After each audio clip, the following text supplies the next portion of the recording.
Hi, my name is JP Dizon, Sales and Operations for KIDC. Hi, I'm Nina. I'm a licensed architect and I'm currently with Primer Group as a design supervisor for design and construction services. Hi, I am Janelle Delao and I am the brand manager of Jansport, Hedren, and Sacroots.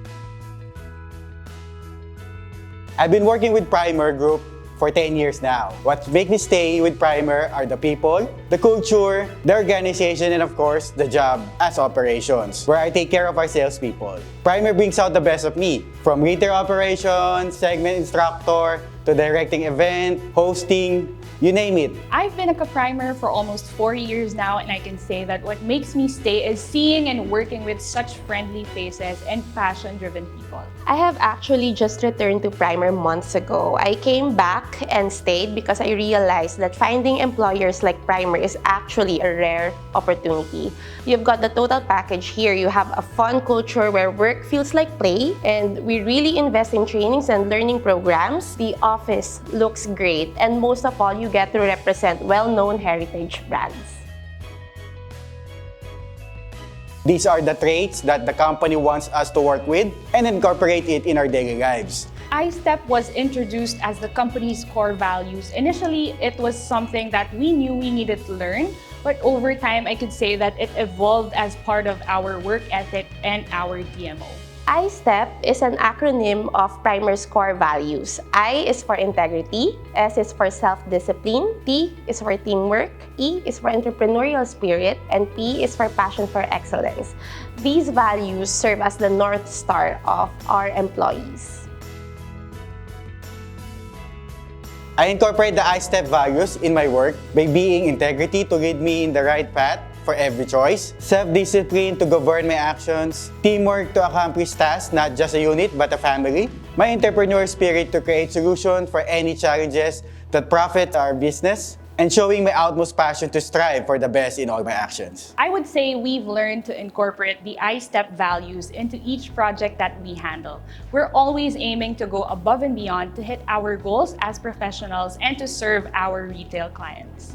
I incorporate ISTEP in my work as a brand manager by always striving to be excellent. I do whatever it takes so that KPIs and objectives are met in order for our brands to succeed. And in order to do that, you need integrity, where you take ownership of your responsibilities and you take accountability of your brand's successes and failures. Self-discipline, where you ensure timeliness and productivity in your day-to-day grind. Teamwork, where you collaborate with your teammates to ensure efficiency of deliverables. Entrepreneurial spirit, to turn crises into opportunities. And passion for excellence, or the motivation and drive to arrive at the best possible outcome for your projects. For me, to be able to lead a big project, I have to put aside my self-interest, the spotlight, time, and credit for a smooth, progressive outcome. I wouldn't say that I haven't made any sacrifices, but I think all these sacrifices were worth it to achieve the team goals and personal growth.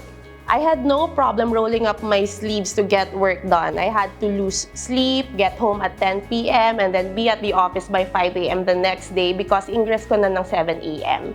Every event, ganyan. May running joke nga sa amin na ako yung OT queen.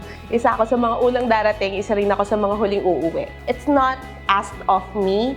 I just voluntarily do it because at the end of the day, you don't count your sacrifices naman. And they don't feel like sacrifices at all because I love what I'm doing and I understand that I am trusted by my leaders to deliver. And anyway, once you see your vision, your projects come to life, that feeling of fulfillment is like no other.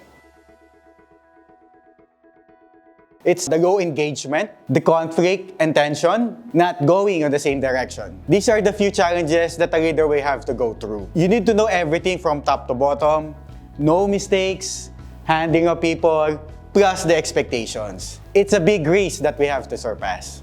The challenges would probably be that I had to step up my game since I started handling my own team. But this is good and I'm always willing to learn. We've had a lot of challenges this year actually. We had very limited resources in terms of manpower and budget due to the pandemic, of course. But we didn't let that hinder us from bringing our ideas to life. With self-discipline, anything is possible. That means having the strength and the will to continue carrying out what we want despite of the setbacks and hardship. One good example is during the height of the pandemic. Ito yung lahat tayo walang trabaho. Lahat nagtitipid, pero hindi natin makasurvive with primer. So, lahat nag-isip ng paraan para kumita. So, pumasok dito yung live selling, online selling, social media, lahat yan pinili natin gawin dahil gusto natin bumangon. At doon, na-realize natin na sa dami ng paraan na ito yung willpower natin and the rest is history. I think that would be that we continue to get things done and we continue to serve the company and its best interests in terms of design and construction. I think if it weren't for my stubbornness, we wouldn't have pulled off consecutive events and activations just to market our brand. So for example, for JanSport, it was a real challenge for JanSport during the past 2 years kasi walang face-to-face classes. And so there was very little need for backpacks. And now that face-to-face classes have finally resumed, we grabbed that opportunity to really go out there and penetrate the schools. And so when classes resumed last July to August, talagang sunod-sunod yung events and activations namin kahit na dalawa lang kami sa brand and marketing team. Pero dahil makulit ako, dahil alam ko na kaya namin, dahil alam ko na may disiplina kami to mount these events, naging successful naman, and ang ending, we actually overachieved our targets. This is a very difficult question. Achieving long-term goals, because this takes a lot of self-discipline in order to be fulfilled. Self-discipline allows people to resist immediate wants in support of the higher impact in a long-term goal. So it cradles perseverance, your passion, and talent to achieve long-term goals. That would be delivering these projects with not only the SLA and timeline in mind, but as well as setting the right expectations to meet the end goal.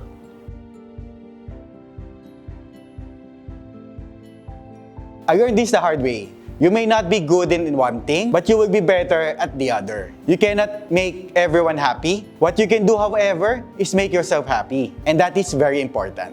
Figure out what makes you happy and go do it. Be brave, have faith in yourself. Enjoy your job, travel, have fun at work, carve your own niche, but most importantly, learn to embrace the randomness. My advice would be to always find ways to keep yourself motivated.